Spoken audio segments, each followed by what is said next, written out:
오야 하나님 말씀은 에스겔서 에스겔 37장 1절로 11절까지입니다.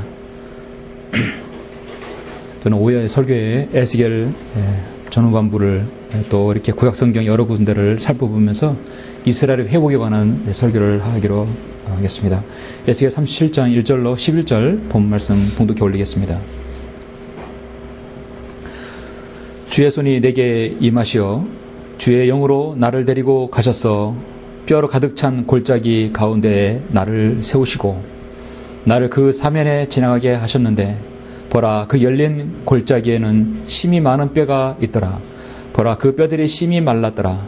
주께서 내게 말씀하시기를, 인자야, 이 뼈들이 살 수 있겠느냐 하시기에 내가 대답하기를, 오 주 하나님이여, 주께서 아시나이다 하였더니 다시 주께서 내게 말씀하시기를, 이 뼈들에게 예언하여 그들에게 말하라.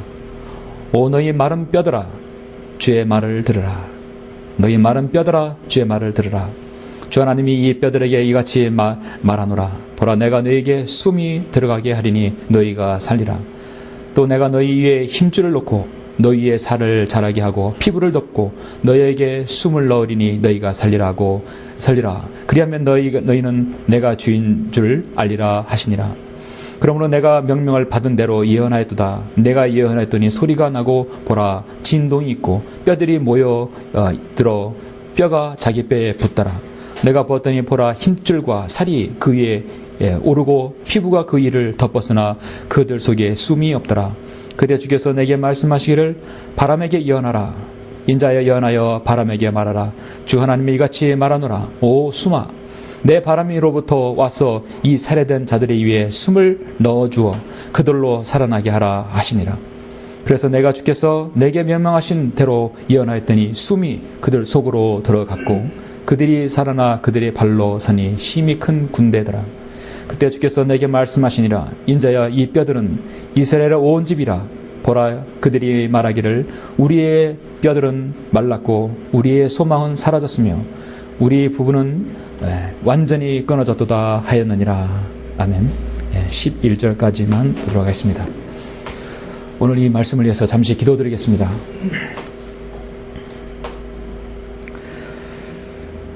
모든 역사의 주관자가 되시고 모든 제국들의 흥망성쇠를 주장하시는 위대하신 아버지 하나님, 주님께 참으로 감사를 드리며 영과 진리로 드리는 이 경배를 주님께서 받아주십시오.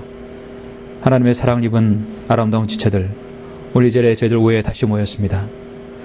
우리가 이렇게 바른 말씀을 통하여서 주님께 영과 진리로 경배드리는 이것 자체가 저희들에게 얼마나 감격스럽고 감사한 일인지요. 참으로 저희들에게 바른 말씀을 분별하게 하셔서 이 마지막 시대를 살아가게 해주시고 예수 그리스도께서 다시 오신다는 그 소망 가운데 저희들을 살 수 있도록 인도해 주심을 감사를 드립니다. 오늘 저는 에스겔 30장을 통하여서 이스라엘이 반드시 환난 후에 그들은 회복되어서 민족을 이루고 하나님께서 예언하신 그 말씀을 반드시 이루실 것이라는 것을 우리는 알고 있습니다. 그 말씀이 속히 오리라는 것을 저희들은 믿고 있습니다. 오늘 이 말씀을 통하여 더 확실히 이 예언의 말씀을 우리가 믿고 또 기다릴 수 있는 우리 모두가 다 될 수 있도록 인도하여 주옵소서. 마귀가 어떤 형태로든 이 시간 다하지 아니하도록 주님께서 막아주시고 함께해 주시길 원합니다. 우리를 주님의 영으로 충만하게 인도하여 주셔서 말씀을 잘 이해하고 마음판에 잘 받아들일 수 있도록 인도하여 주옵소서. 부족한 자가 말씀을 전할 때 제 입술에 주장해 주시길 원합니다. 주 예수 그리스도 이름으로 기도드렸습니다. 아멘. 오후의 말씀은 마른 뼈들의 소망이라는 제목으로 설교하고자 합니다. 마른 뼈들의 소망입니다. 최근에 나온 신간 서적 중에 하나가 있는데, 오랜 기간 무역과 금융 전문가로 공직에 있던 한 한국 사람이 유대인에 관한 책을 하나 썼습니다. 그 책의 제목은 유대인, 그들은 우리에게 누구인가? 한국 사람 치고 보통 이제 미국 사람이나 서양 사람인데 한국 사람이 유대인에 관한 책을 쓴 건 참 드문 일이죠. 유대인, 그들은 우리에게 누구인가? 라는 책을 써서 관심을 끌고 있습니다. 그는 한때 부시도 오바마도 유대 금융 권력은 어찌 하지 못했다라는 신문 논평까지 쓴 사람입니다. 그는 무역과 금융 전문가로서 오랫동안 했던 사람인 것 같아요. 2007년 미국의 서브프라임 모기지 부실 사태로 야기된 미국에서 시작된 세계 금융시장에 혼란이 있었죠. 연이은 금융위기로서 세계 경제는 아직도 정말 불확실성의 터널을 빠져나오지 못하고 있습니다. 유럽도 마찬가지죠. 미국도 마찬가지입니다. 여전히 유대인들은 그래도 금융 권력을 지금도 쥐고 있습니다. 그들은 고부가 같이 서비스 산업을 이끌고 있고 우리 생활 속에 밀접하게 걸리는 금융 에너지라든지 군수 복합 에너지, 미국 선거에도 개입하고 있고 환율 정책까지 그들은 정말 손에 가지 않는 곳이 없습니다. 사실 그러한 것은 우리 깨어있는 성경대로 믿는 사람이라면 미국의 로스차일드 금융 권력에 대해서 어느 정도 다 아는 사실입니다.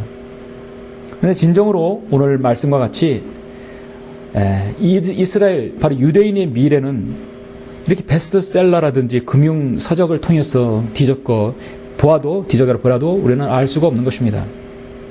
오직 하나님의 말씀인 성경만이 유대인의 미래를 우리가 알 수 있습니다.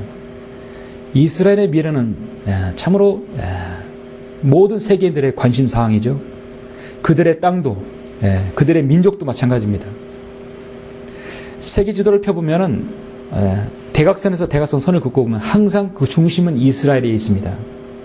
이스라엘은 항상 세계 중심부에 있습니다. 그들의 뉴스, 그들의 지역 모든 세계 중심부에 있습니다. 그들이 앞으로 당할 대환란의 철의 영광론은 우리는 이미 성경을 통해서 다 알고 있죠. 이 땅에 성경대로 믿는 그리스도인만이 유일하게 유대인의 미래를 알 수 있습니다. 미국의 경제를 좌지우지하는 유대인의 핵심 인물들이 있습니다. 벤 버냉키 미국 연방준비제도 이사회 FRB라고 의장입니다. 티머시 가이트너 재무장관이라든지 앨런 그리스펀 전 FRB 의장이라든지 이런 사람들은 참으로 금융 권력, 핵심 권력들이죠. 물론 뒤에 배우가 또 있겠지만 우리는 그런 사람들에서 우리는 알 필요가 없습니다. 중요한 것은 성경은 이스라엘의 미래에 대해서 무엇이라고 말씀하는가, 그것이 더 관심이 있는 것입니다.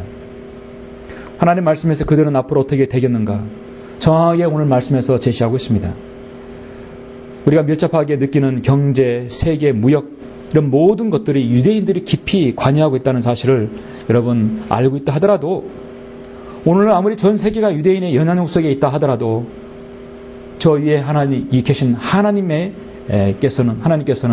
모든 손아귀에 하나님 모든 손 아래에 있다는 사실을 알아야 할 것입니다.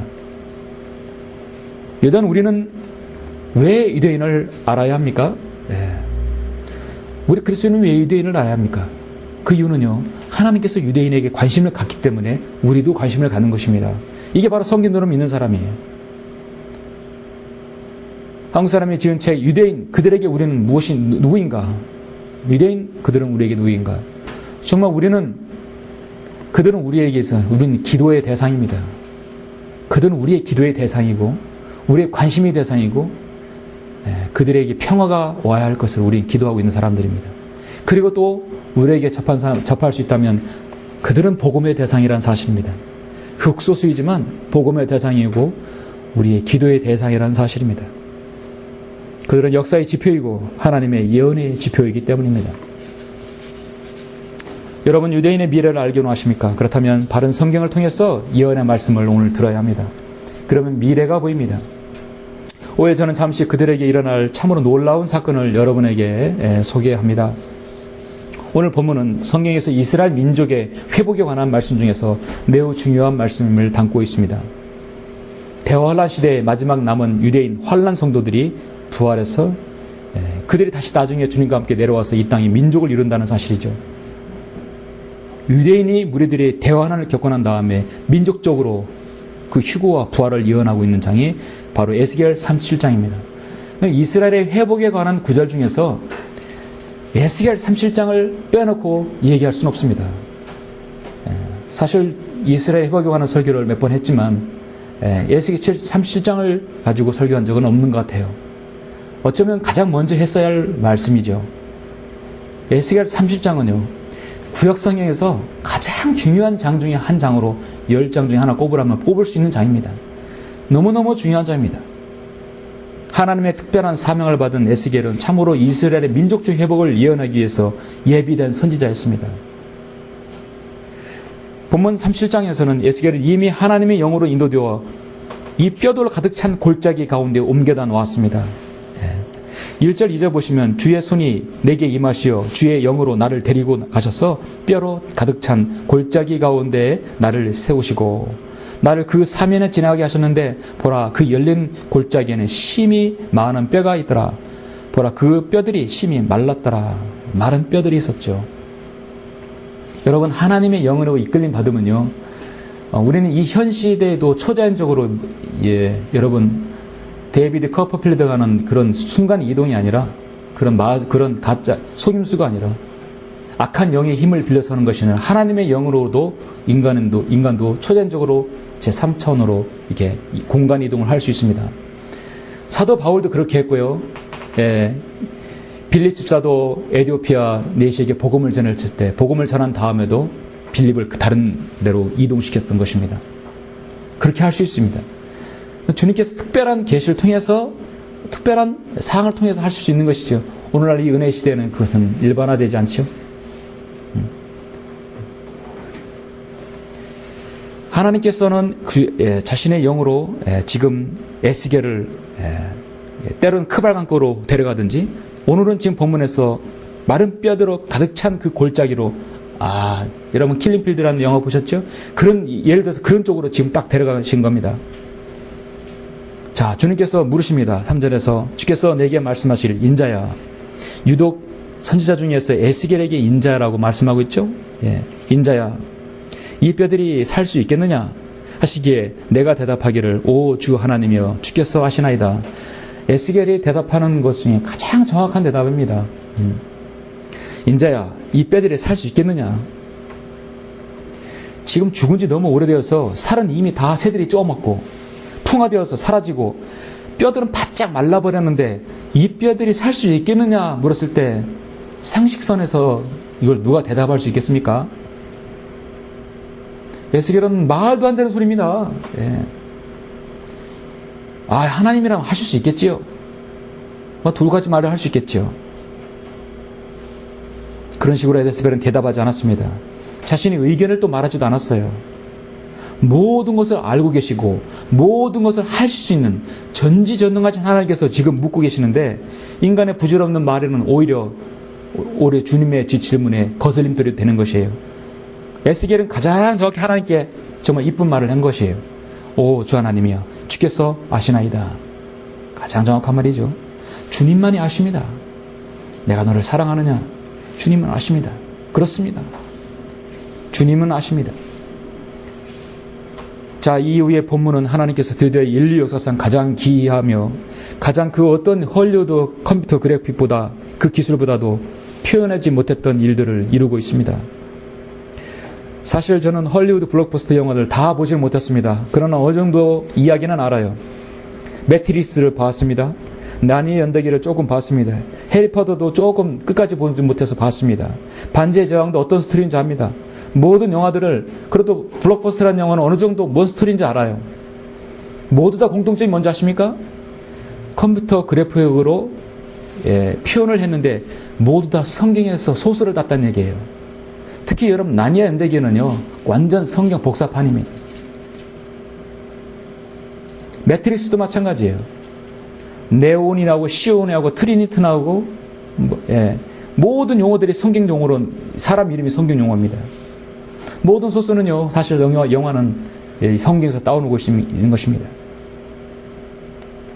그러나 그 어떤 영화에서도 지금 에스겔 37장에 이런 상황을 재현한 영화는 없었어요.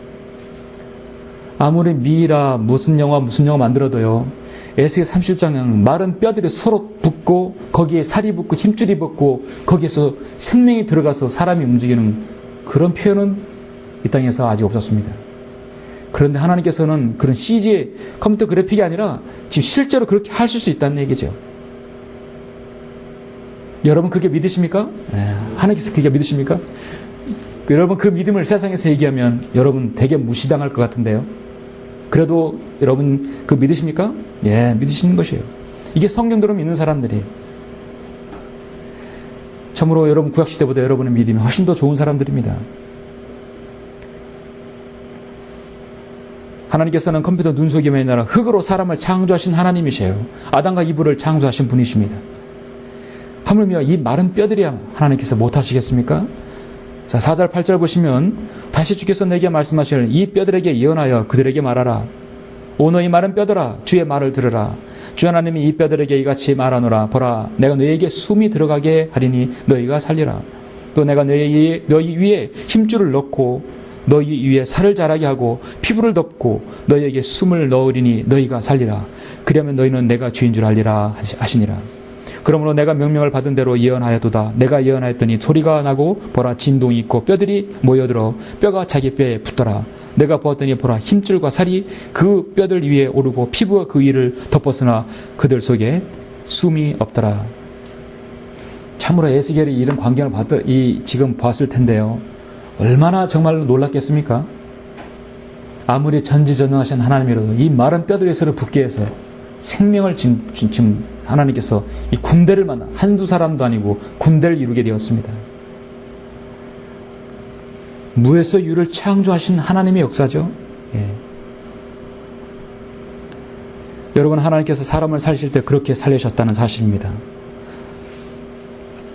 아마도 주님께서 다시 오실 때 우리보다 먼저 잠든 그리스도인들은 아마 이러한 비슷한 방법으로 부활하지 않을까 생각합니다.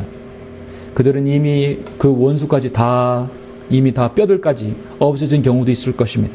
그러나 창조 하나님께서는 그들을 다시 그들의 몸을 입고 부활하실 것입니다. 이런 말씀에서 지라노니 어떻고 저떻고 하는 소리는 예수의 3장에서 꼼짝도 못하는 것이에요. 9절에 보니까 그때 주께서 내게 말씀하시기를 바람에게 예언하라. 여러분 9절이 참으로 의미 있는 장입니다. 바람에게 예언하라. 인자야 예언하여 바람에게 말하라. 주 하나님이 이같이 말하노라. 오수마 내 바람으로부터 와서 이 살해된 자들 위에 숨을 넣어 그들로 살아나게 하라 하시니라 했습니다. 여러분, 지금 뼈들이 붙게 하고 살이 붙게 힘줄이 붙고 피부가 다 되었어요. 문제는 이제 여기에 생명이 들어가야 되는 것이에요. 그 생명은 바로 호흡입니다. 그래서 생명의 호흡을 숨이라고 합니다. 바로 창세기 2장 7절에서 하나님께서 아담을 창조하실 때와 동일하죠. 주 하나님께서 땅의 흙으로 사람을 지으시고 그의 콧구멍에다 생명의 호흡, 생명의 호흡, 바로 이것이 바로 영입니다. 그래서 흙으로 사람은 몸이죠. 생명의 호흡은 영입니다. 그 살아있는 혼입니다. 그러므로 인간의 영은요, 생명의 호흡이에요. 창세기 6장에서 노아를 통해서 모든 생명의 호흡이 있는 것은 다 방주로 들어오라겠죠. 모든 숨이 있는 것, 살아있는 건 다 들어오는 것이에요. 모든 생명체도 삼일체예요. 영과 혼과 몸이 있어요. 그러나 인간만이 혼이 지옥에 가는 것이죠. 생명의 호흡입니다. 인간은 태어날 때 허물과 죄들 가운데 죽어 있지요. 영이 죽었다는 것입니다. 자, 영이 죽었다는 얘기는 생명 호흡이 멈췄다는 것이 아니라 하나님을 알지도 못하고 반응하지 못한다는 것이죠. 주님께서 요한복음 이렇게 37장을 행하신 주님께서 요한복음 3장에서 뭐라고 말씀하셨습니까?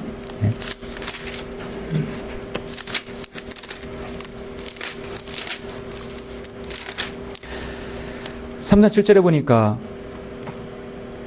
내가 너에게 너희는 거듭나야만 한다고 말한 것을 이상히 여기지 말라. 바람이 이물을 불어서 내가 그 소리를 들어도 어디로 와서 어디로 가는지 알지 못하듯이 성령으로 난 사람은 모두 그와 같으니라. 성령님께서 내 안에 들어오시면요, 바람과 같은 그 성령님께 내가 들어오시면 내 죽었던 영을 살려주시는 겁니다. 하나님을 알게 하고 반응이 있게 되는 것이에요. 그리고 영이 거듭나고 다시 내 혼은 영원히 지옥에 가지 않는 것입니다. 성령으로 난 것은 영이니라. 그것은 바로 바람이라고 성경은 말씀하고 있습니다.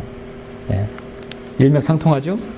그러므로 인자여 예언하여 바람에게 말하라. 주 하나님이 이같이 말하노라. 오수마 내 바람으로 도와서 이 살해된 자들 위에 숨을 넣어주어 그들로 살아나게 하라 하시니라 했습니다. 하나님의 말씀은요, 결국은 생명을 넣어줍니다. 에스겔이 한 게 아니라 에스겔은 하나님 말씀을 그대로 대언해서 말한 것 뿐이었어요. 여러분은 여러분이 다른 사람을 구원하시키는 게 아니라 여러분이 다른 사람을 거듭나게 하는 게 아니라 하나님의 말씀을 통해서 그 사람이 거듭나는 거예요. 여러분 하나님의 말씀을 답해서 당신은 죄인입니다. 당신의 영은 죽었습니다. 예수 그리스도께서 당신을 위해 죽으시고 부활하신 것을 신뢰하고 믿으면 당신의 영은 거듭납니다. 당신의 영은 거듭납니다. 여러분 하나님의 말씀 그대로 전달한 것뿐이에요. 전달했는데 그 사람이 용접하겠다고 하는 것이에요. 놀라운 역사죠. 예. 하나님의 말씀을 전달하면 거기에서 생명이 나오는 것이에요. 영적 생명이 탄생하는 겁니다. 우리는 37장을 통해서 보면 하나님 말씀을 그대로 대하는 에스겔이 이런 능력을 편 것이 아니라 하나님께서 그렇게 능력해 주신 것이에요. 하나님 말씀을 들으면 우리 영이 살아나고 혼이 생명을 얻어서 지옥에 가지 않게 되는 것입니다. 거듭나는 것은 하나님 말씀을 받아 먹음으로써 썩 없어질 몸이 장차 썩지 않는 몸으로 우리가 바로 진화되는 게 아니라 변모되는 것입니다. 예. 바람에게 예언하라 인자야 예언하여 바람에게 말하라 하세요. 하나님께서 그렇게 명명하니까 한마디로 지금 좀비들이죠. 예, 뼈들이 붙고 살이 붙고 힘줄이 붙고 살이 붙어도 아직까지는 좀비에 불과합니다. 그러나 거기에 숨이 들어가서 그들에게 생명의 호흡이 들어가는 것입니다. 그러니까 10절에 보니까 그래서 내가 주께 내게 명명하신 대로 예언하였더니 숨이 그들 속으로 들어갔고 그들이 살아나 그들이 발로 선이 심히 큰 군대더라. 군대가 됐지요. 에스겔이 하나님의 명대로 바람에게 예언했더니 정말 그렇게 군대가 되어버렸습니다. 여러분 이와 같은 형상을 어떻게 사람이 표현할 수 있겠습니까? 하나님만이 하실 수 있는 거죠. 이 세상 어떤 책에도 어떤 소설에도 이런 뼈들이 붙고 이런 과학수술도 이런 것은 없습니다. 혹시 있었다면 모두 성경에서 빗댄 것입니다. 힘이 큰 군대를 이루었다는 것은 이스라엘의 온 집을 말하는 것이라고 11절에서 말씀합니다. 그때에 주께서 내게 말씀하시니라. 인자야 이 뼈들은 이스라엘의 온 집이라.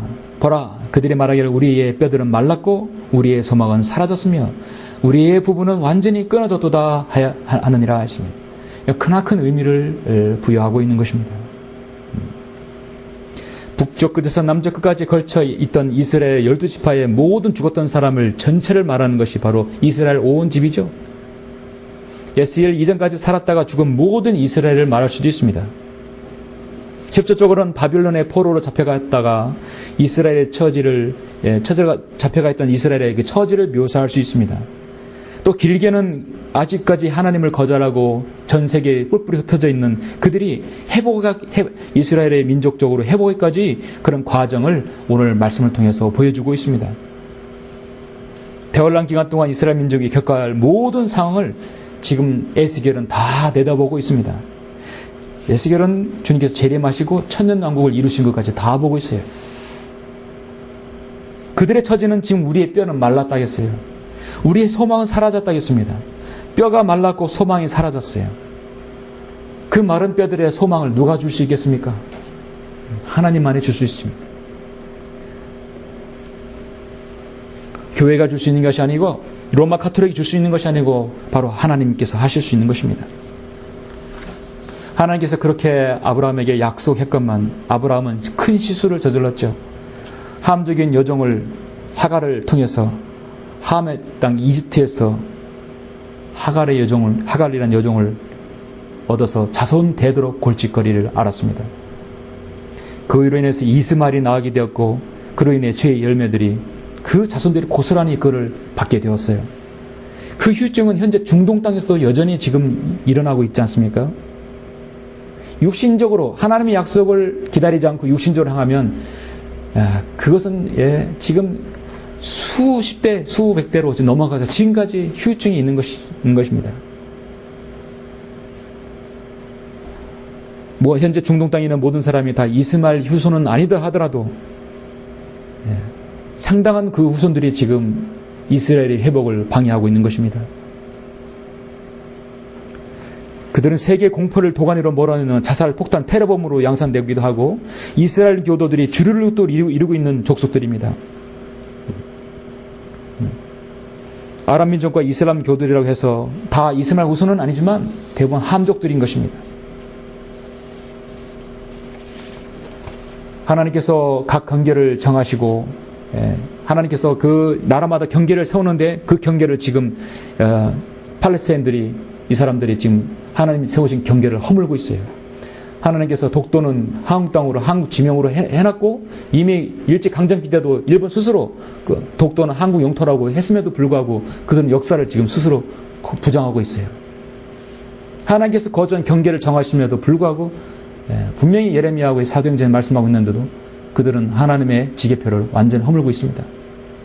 오늘날 팔레스타인 바로 일본이라는 나라입니다. 성경은 분명히 증거하고 있습니다. 과거에도 그랬고 미래에도 그러할 것입니다. 팔레스타인 땅으로 불려주는 그 이름 저변에는 지금 마치 팔레스타인 민족들이 살고 있는데 이스라엘 민족이 쳐들어가서 그 땅을 뺏은 것처럼 사람들에게 느껴지게 언론 매스컴이 그렇게 유도하고 있는 것입니다. 사람이 총에 맞거나 맞아 죽는 것은 다 팔레스타인 어린 아이들만 보여주는 거예요. 그게 이스라엘은 계속 공공의 적이 되는 것입니다.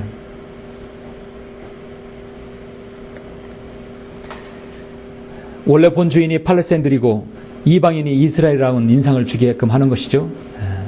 이것이 바로 세상입니다. 사탄이 운영하는 것입니다. 오늘 본문에서는 이 마른 뼈들에게 소망이 있습니다. 이들의 소망은 무엇일까요?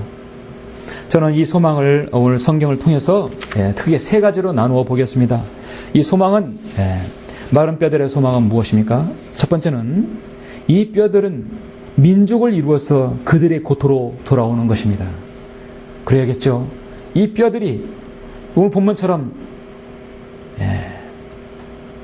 뼈들이 모여서 자기 뼈에 붙고 힘줄이 붙고 살이 붙고 피부가 그 위에 덮어서 숨이 들어가서 큰 군대를 이룬다고 말씀하고 있습니다. 그들이 그래서 자신의 고토 하나님께서 약속하신 그 땅으로 돌아가는 것입니다. 자, 아까 오전에 잠깐 말씀드렸지만 제가 찾지는 않았습니다만 여러분 우리 에스겔 본 김에 에스겔 11장을 잠시 보시겠습니다. 여러분 에스겔 11장을 보시죠. 너무도 같이 볼 말씀이 많이 있지만 대표적으로 몇 개만 보겠습니다. 에스겔 11장 16절 보시면 이 뼈들은 마른 뼈들의 소망은 첫 번째로 바로 소망이 그것입니다. 16절 그러므로 말하기를 주 하나님의 이같이 말하노라. 비록 내가 그들을 멀리 이방인들 가운데로 버렸고 또 비록 내가 그들 나라들 가운데로 흩었을지라도 나는 여전히 그들이 갈 나라들에서 그들에게 작은 성소같이 되리라 하라. 그러므로 말하기를 주 하나님이 이같이 말하노라. 내가 그 백성으로부터 너희를 모을 것이요 너희가 흩어진 나라들에서 너희를 불러 모아서 내가 너희에게 이스라엘 땅을 주리라 하라. 그리하면 그들이 그리로 갈 것이요 그들은 모든 혐오스러운 것들과 모든 가증한 것들을 거기서부터 제하여 버릴 것이니라 했습니다.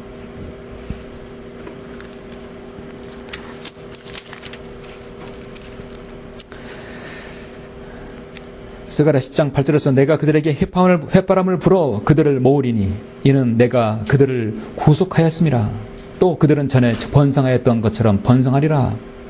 내가 백성 가운데서 그들을 뿌리리라. 그리하면 그들이 먼 지방에서부터 나를 기억할 것이요 그들은 그들의 자녀들과 함께 살다가 다시 돌이키리라. 그들은 먼저요 군대를 이뤘으면 이제 돌아오는 것입니다. 본문 이후에 그 무덤들 너희 무덤들을 연다라는 말이 나오죠. 그러므로 그들이 연하여 말하라. 주 하나님 이같이 말하노라. 보라 오 내 백성아 내가 너희 무덤들을 연다는 말이 나옵니다. 무덤들을 열었어. 너희로 너희 무덤들부터 나오게 한다는 말씀입니다. 죽은 자의 부활을 말씀하고 있는 거죠. 장차 언젠가는 전 세계에 흩어져 있는 모든 유대인들의 무덤이 열리고 그들이 일어나서 이스라엘 땅으로 기원하게 될 것을 예고하고 있습니다. 환란 시대 때 자신의 믿음을 지키고 순교한 유대인들도 있겠죠. 그들도 부활할 것입니다.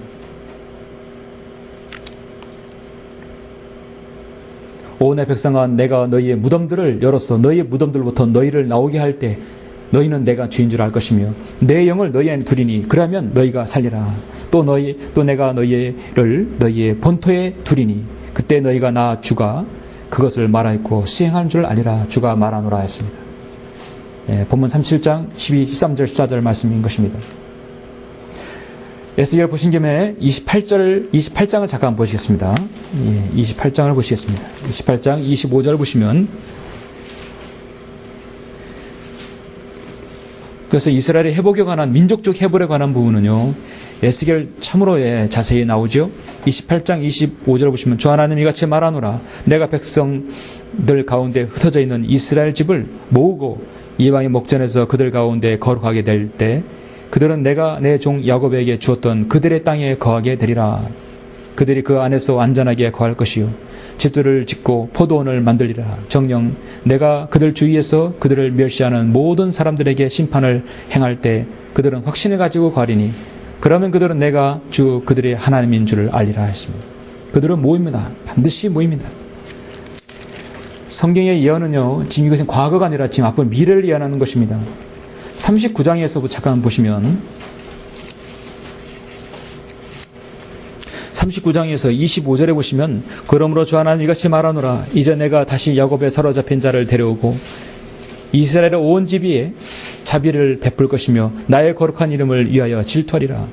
그들이 그들의 땅에 평안히 거하고 아무도 그들을 두렵게 하지 않았을 때 그들은 그들의 수치와 나를 거역하여 범죄한 그들의 모든 범죄를 짊어졌도다.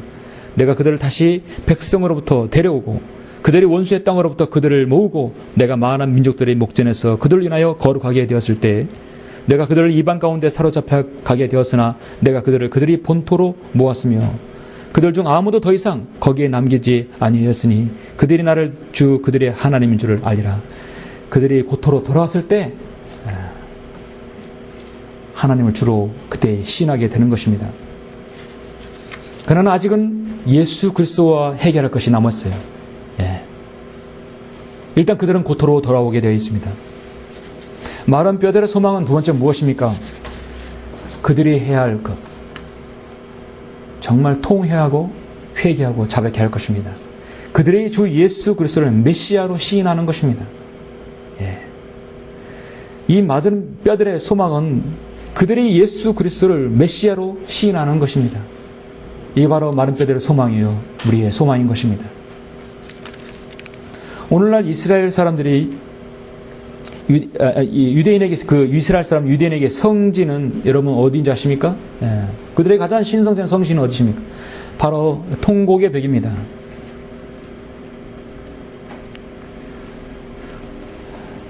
오늘날 이스라엘 사람들의 성전은 옛 솔로몬 성전이 있던 이슬람 황금 바위돔이 아니에요. 그들의 성전은 통곡의 벽입니다. 이 통곡의 벽은 1967년 6.1 전쟁 때 이곳을 탈환했었죠.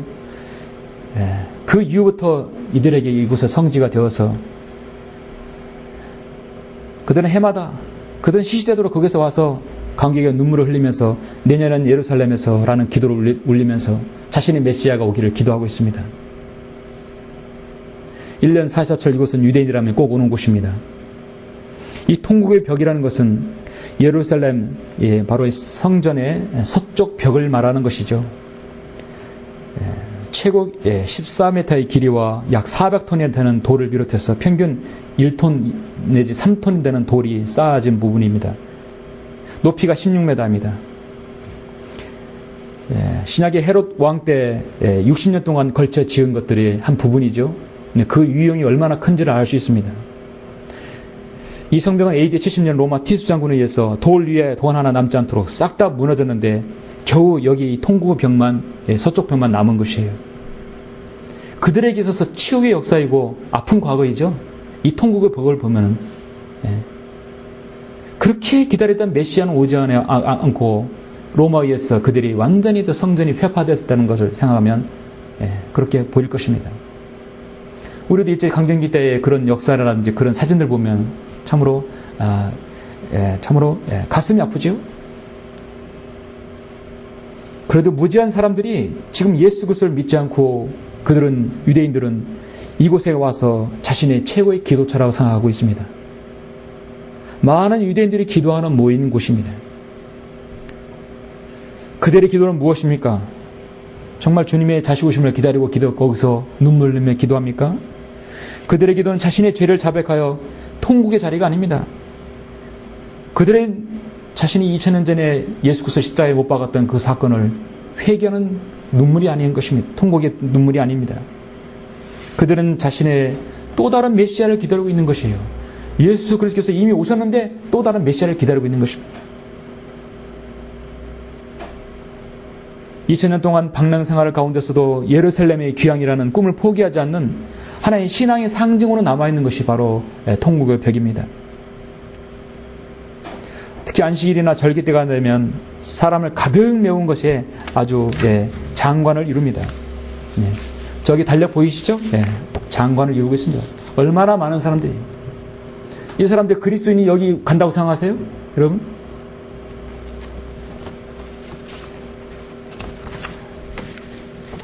잠시 여러분 스가랴 12장을 보시겠습니다. 마른 뼈들의 소망은 두 번째 뭐냐면 그들이 예수 그리스도를 메시아로 받아들이는 것입니다. 스가랴 12장 10절 보시면 그들이 고토로 모였다면 12장 10절입니다. 스가랴 12장 10절 또 내가 다윗의 집과 예루살렘의 거민들 위에 은혜와 간구형을 부어주리라. 그러면 그들은 그들이 찔렀던 나를 쳐다볼 것이며 그들이 그를 위하여 애통하리니 마치 어떤 사람이 자기 외아들을 위하여 애통함 같이 할 것이요 그들이 그를 위하여 비통에 잠기리니 마치 어떤 사람이 자기 첫 아들을 위하여 비통에 잠기듯 하리라. 얼마나 자기 첫 아들을 이런 슬픔에처럼 비통에 잠기겠습니까? 그들은 정말 예수 그리스도를 십자가에 못 박은 사건을 가지고 비통에 잠기며 그때서야 시인할 것입니다. 먼 이후 대환란 이후의 일이죠. 대환란 끝자락에 있을 일이죠.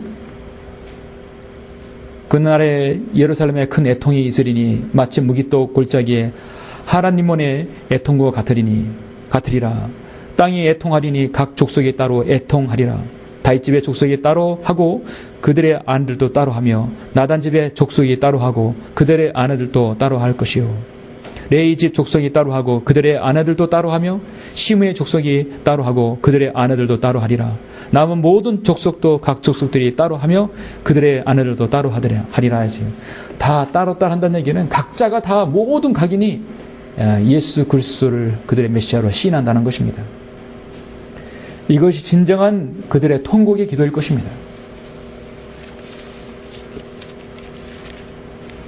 말라기 4장에서도 그러나 내 이름을 두려운 너희에게는 의의 땅이 그의 날개 아래 치유를 가지고 솟아오리니 그리하면 너희는 나가서 외양간의 송아지들처럼 자라리라 했습니다. 또 너희는 악인들을 짓밟으리니 이는 내가 이것을 행하는 날에 그들이 너희 발바닥 밑에 재가 될 것이기 때문이라 만군의 주가 말하노라 했습니다.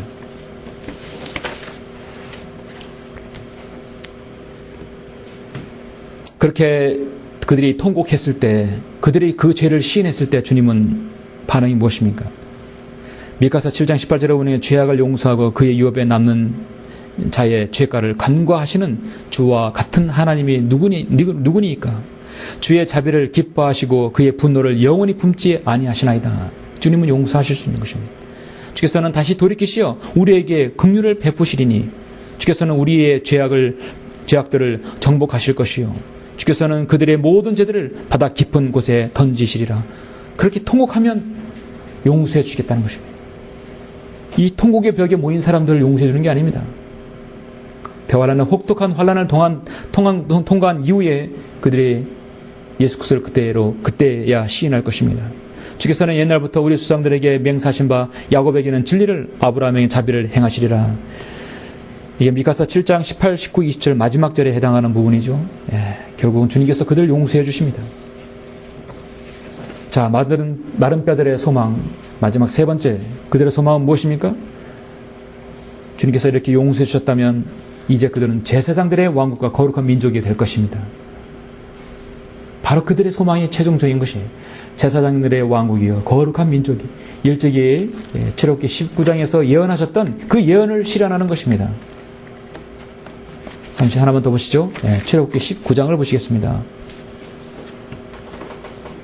19장 5절 6절 보시면 그러므로 이제 만일 너희가 참으로 내 음성에 복종하고 나의 언약을 지키면 너희는 모든 백성보다 나를 독특한 보물이 되리니 이는 온 땅이 내 것임이라.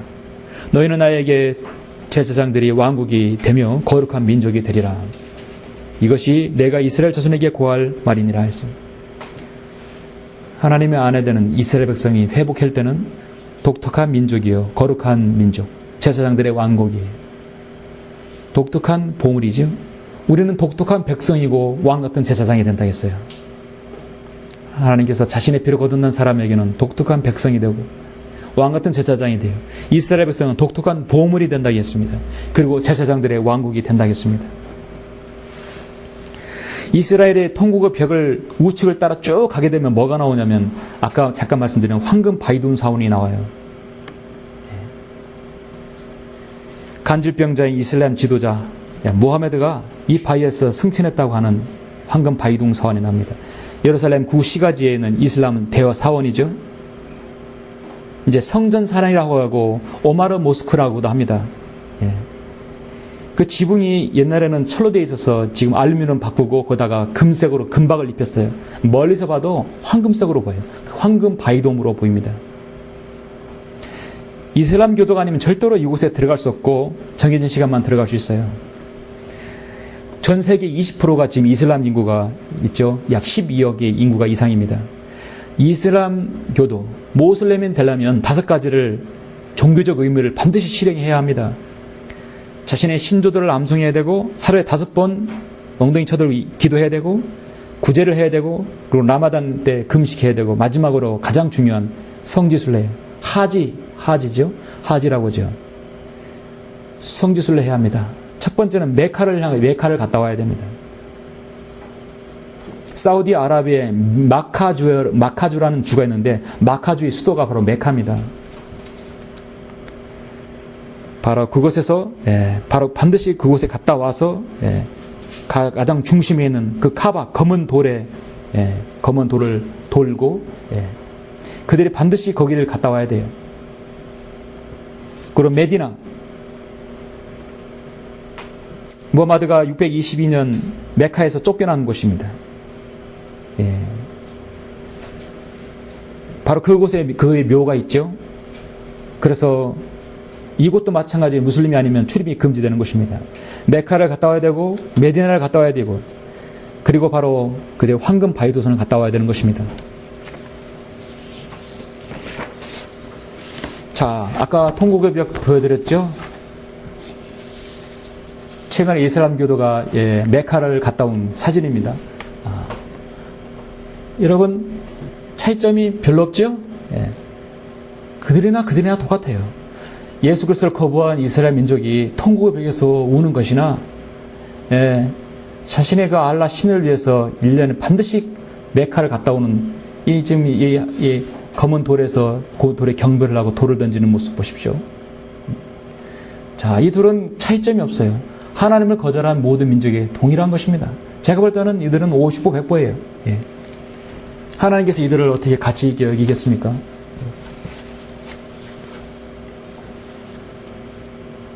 예수 그리스도께서 다시 오셔야만 이 모든 하나님 말씀을 불신한 사람들에게는 반드시 대가를 치르게 될 것입니다. 성경 스파냐 2장에서 10절에서 이렇게 말씀합니다. 이 일이 그들의 교만 때문에 있으리니 이는 그들이 만군의 주 백성을 대적하여 비난하고 스스로 높였습니다. 주가 그들을 두렵게 되리니 이는 그가 세상의 모든 신들을 굶겨 죽일 것이며 사람들은 각자 자기 처소 곧 이방의 모든 섬들에서부터 주를 경배하리라. 너희 에디오피아인들도 내 칼에 살해되리라. 그가 북쪽으로 그의 손을 뻗쳐서 아시리아를 멸할 것이요 느헤를 광야처럼 황폐하고 메마르게 하리라. 민들의 모든 짐승 떼들이 그 땅의 한가운데 들어놓을 것이요 가마구지의 해오라기는 기둥의 상인방 위에 깃들 것이며 그들의 목소리가 창문 틀에서 노래할 것이요 문지방에는 황량함이 있으리니 이는 그가 백향모로 지은 것을 벗길 것임이라. 이것이 한 번에 지냈던 기뻐하는 성읍이라. 속으로 말하기를 나만 있고 나 외에는 아무것도 없다 하더니 어찌하여 그 성읍이 황량하게 되었으며 짐승들이 누워있는 거처가 되었는가. 그 성읍을 지나가는 자마다 조소하며 자기 손을 흔들리라. 나만 있고 나 외에는 아무것도 없다. 이사야에 나오는 말씀 동일하게 한번 나오죠. 일찍이 석가모니가 말했던 천상천하 유아독존 모든 배교한 교회뿐만 아니라 이교도들 우상숭배자들이 하는 말입니다. 지금 여기 있는 모슬렘들 하나님을 거절하고 끝까지 통곡의 벽에서 하나님 원치 않는 통곡을 하는 사람들 모두 다 하나님께서 멸하실 것입니다. 어떤 것도 가치를 둘 수 없어요. 현재 유대인 단체들은요, 이 통곡의 벽도 아주 중요한 성지이지만 사실 오마르 모스크 그 황금 바위돈도 그들에겐 중요한 지금 성지면 분명합니다. 왜냐하면 그곳에다 자신들의 성전을 지어야 되거든요. 그 터가 그렇게 중요한 것이에요. 근데 거기에 지금 이슬람 사원이 있기 때문에 분쟁이 없을 수가 없죠. 언젠가 그를 허물고 거기다가 환란 성전을 지어야 되는 것인데 앞으로 큰 여기서 쟁점이 될 것입니다. 이들은 앞으로 자신이 성전을 져야만이 자신이 기다리던 메시아가 올 것이라고 기다리고 있는 것입니다. 사실 여러분 그 성전은 무슨 성전입니까? 그 성전은 환란 성전이에요. 적그리스도가 딱 앉아가지고 자신이 하나님이라고 하는 그 성전이 될 것입니다. 이들은 예수 그리스도를 아직도 거절하고 있습니다. 주님은 다시 오신다고 약속했지만 그들은 성전을 건축하면 자신들이 메시아가 올 것이라고 생각하고 있습니다. 대화란도 놓치게 되죠. 예수께서 말하는 성년 왕국의 성전을 그들이 지금 재건하고자 하는 것이에요. 천연 왕국의 성전 에스겔 47장에 나오는 선진 성전은 하나님께서 딱 한 번에 이루시는 거예요. 그냥 셋업을 하시는 것입니다. 예수님께서 사람들을 동원해서 만드는 성전이 아닌 것입니다. 자, 이 세상은 사탄의 주관하에 있어요. 이스라엘 대적하는 세력이나 하나님을 거절하는 이스라엘 사람들이나 예루살렘을 집어삼키려는 모든 로마 가톨릭들, 모든 주변 국가들, 팔레스타인들 모두 다 사탄의 그런 권력하에, 사탄의 그 주관하에 있습니다. 유일한 거기서 빠져나오는 길은 예수 그리스도를 믿고 교회 안에 들어오는 것입니다. 그렇지 않으면 그들은 대환란으로 들어가게 되어 있습니다.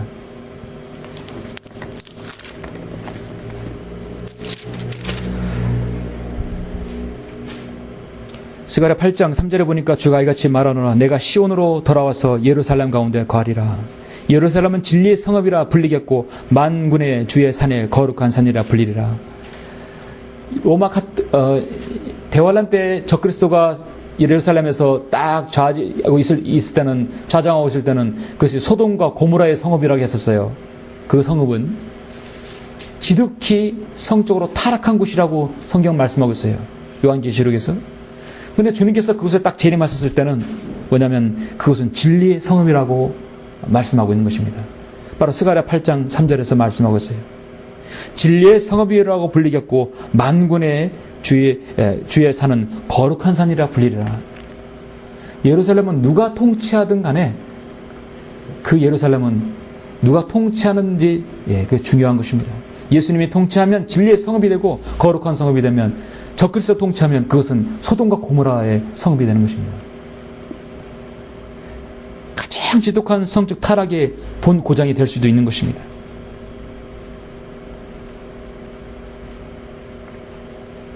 성읍에 거래되는 거리에서 뛰노는 소년과 소녀들 가득 찰 것이라. 대화는 또 어떻게 이것이 가능하겠습니까? 또 내가 그들을 데려오려니 그들은 예루살렘 가운데서 거하리라. 그들은 나의 백성이 되고 나는 진리와 의 안에서 그들의 하나님이 되리라. 자, 이스라엘 백성이 그들의 고토로 모이고 주님을 시인하고, 그리고 예수님께서 그 땅을 회복시키시고 그들을 거룩한 민족으로 세울 때 가능한 것입니다. 사랑하는 성도 여러분, 이스라엘은 하나님의 시간표에 있어서 아주 중요한 위치에 있습니다.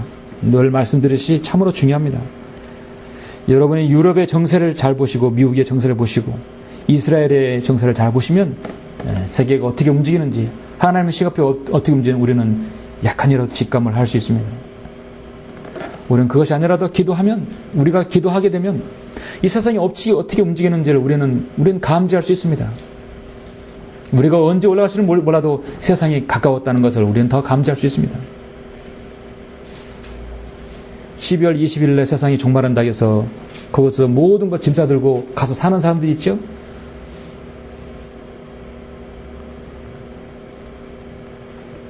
이스라엘 백성은 하나님께서 태동하신 민족이고 하나님께서 그렇게 약속하셨습니다. 태동케 하셨다면 그들을 번성케 하실 것입니다.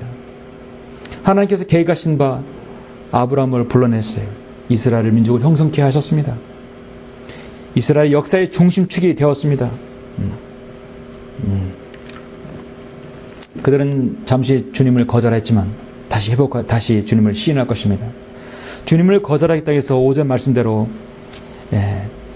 그들의 실족함으로 넘어졌느냐 이런 것이 결코 그럴 수 없다고 성경은 말씀하고 있어요. 이방인의 충만함이 차기까지는 그들은 그 일부가 완고하게 되는 것입니다. 아무도 어떤 모양으로든지 너희를 미혹하지 못하게 하라. 이는 먼저 배교하는 일이 이르지 않고 또 죄의 사람 곧 멸망의 아들이 나타나지 않고서는 그날이 오지 아니함이라. 대환란이 오지 않았습니다. 지금 배교하는 일이 지금 만연해 있죠. 더 큰 배교가 있을 것입니다. 이제 우리가 올라가면 죄의 사람 멸망의 아들이 나타날 것입니다. 그는 대적하는 자며 하나님이라 또 하나님이라 불리는 모든 것과 숭배받는 대상 위에 자신을 높여 하나님의 성전에 앉아 하나님처럼 보며 자신을 하나님이라고 하느니라 했어요. 데살로니가 후서 2장 3, 4절의 말씀이죠. 오늘 말씀에서 성경은 반드시 이스라엘의 회복이 될 것이라고 말씀하고 있습니다. 이방의 모든 나라들이 우뚝 설 것이고 진정한 신정 국가의 면모를 갖출 것입니다. 바로 주님께서 재림하실 때 가능합니다. 오늘날 이스라엘을 비롯한 중동의 여러 나라들의 문제는 참으로 복잡합니다. 미국에 누가 대통령 되더라도 가장 복잡한 문제 중에 하나가 이스라엘 팔레스타인 문제입니까? 늘 그 분쟁 지역에, 그렇죠? 내전과 분쟁 지역, 특히 가자지구 얼마나 복잡합니까?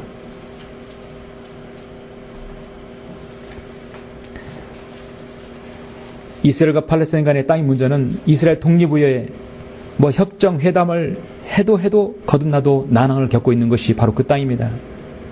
팔레스타인은 지속적으로 테러를 범하고 있지만 매스컴들은 이스라엘의 팔레스타인을 보복하는 것으로 확대 보도함으로써 여론을 늘 몰아가고 있습니다.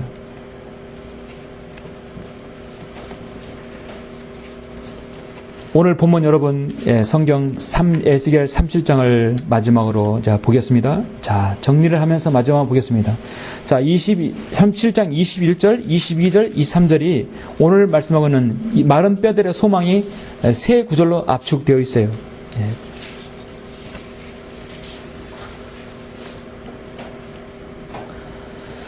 그들에게 말하라. 주 하나님이 같이 말하노라. 보라, 내가 이스라엘의 자손을 그들이 간 이방 가운데서 빼어내어 사면에서 그들을 모아서 그들이 본토로 데려와 이스라엘 산들 위에 있는 땅에서 그들이 한 민족으로 만들 것이니 한 왕이 그들 모두에게 왕이 될 것이요 그들이 다시는 두 민족이 되지 않을 것이며 그 한 왕이 바로 예수 그리스도죠.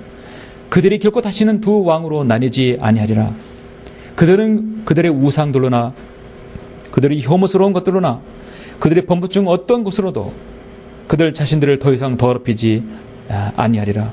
내가 그들의 죄를 지은 모든 처소에서 그들을 구원하여 그들을 깨끗게 하리니 그들은 나의 백성이 되고 나는 그들의 하나님이 되리라. 얼마나 깨끗하고 여러분 참으로 멋있고 여러분 명명백백 여러분 깨끗하죠. 정말 말씀이 정말 군더더기가 하나 없지 않습니까? 마른 뼈들의 소망을 제가 세 가지 얘기한 것이 정확하게 여기서 제시되고 있어요. 오늘 제가 이렇게 이스라엘의 회복에 대해서 제가 설교할 때 누군가는 또 이렇게 말할 수 있어요. 아니 지금 이 땅에 수백만 명, 수천만 명, 아니 수억 명이 대다수 사람들이 이스라엘 회복을, 이스라엘 민족적을 회복을 이룰 것이라는 누가 믿는가? 당신이 믿고 있는 성경 때문에 그거 말하는 거 아니야? 나는 예수란 당신이 말하는 그 예수라는 사람이 다시 오신 믿지도 않고 오더라도 이 세상을 천년 동안 통치한다는 건 난 믿지도 않아. 그건 당신의 생각이고. 그랬을 때 우리는 뭐라고 해야 합니까? 대다수가 그걸 믿지 않는다고 해서 성경 사도행전 28장 24절에서 그 중에는 그가 말한 것을 믿는 사람들도 있고 또 믿지 않은 사람도 분명히 있다고 말씀하고 있어요. 그래서 로마서 3장 오늘 오전 말씀은 필요한 겁니다. 어떤 자들이 믿지 아니하였다면 어찌하겠느냐. 그들의 믿지 아니함이 그들의 대다수가 99%가 믿지 아니함이 하나님의 신실하심을 무효화시키겠느냐?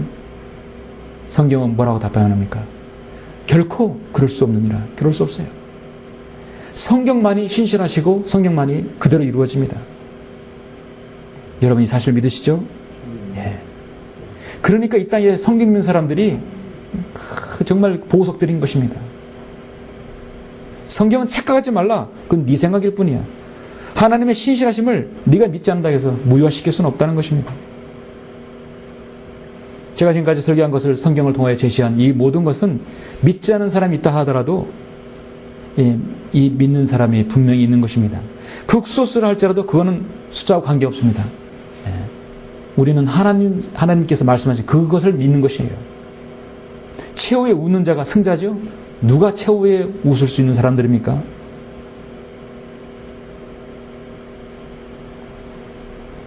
먼저 이것을 알지니 성경이 어떤 예언도 사사로운 해석에서 나온 것이 아니니 예언은 예전에 사람의 뜻에서 나온 것이 아니요 오직 하나님의 거룩한 사람들의 성령으로 감동을 받아 말한 것이니라. 에스겔이 그렇게 설교한 것을, 예언한 것을 우리가 믿은 것입니다. 얼마나 시간적 관계가 큽니까? 이로 인하여 우리가 하나님께 쉬지 않고 감사함은 너희가 우리에게 들은 바 하나님의 말씀을 받을 때 사람의 말로 받아들이지 아니하고 사실 그대로 하나님의 말씀으로 받았음이니 이 말씀이 믿는 너희 가운데에도 효과적으로 역사하느니라. 여러분은 에스겔의 이 설교를, 에스겔의 이 예언을 받아들였습니다. 그리고 이것은 저의 말이 아니라 성경을 통해서 제시한 것입니다. 여러분 받아들이셨죠? 예. 그럼 이스라엘은 회복은 반드시 올 것이고 배울란 때 그들은 그 환난을 통과해서 거룩한 민족이 분명히 될 것입니다. 결국은 이스라엘의 회복은 주님의 재림과 맞물리게 되어 있습니다. 여러분은 주님의 재림을 기다린 것은 이스라엘의 회복을 기다리는 것이고 그들의 회복을 기다리는 것은 주님의 재림을 기다리는 것입니다. 여러분 그런 모든 복 있는 성도들이 되시길 바랍니다. 기도하시겠습니다.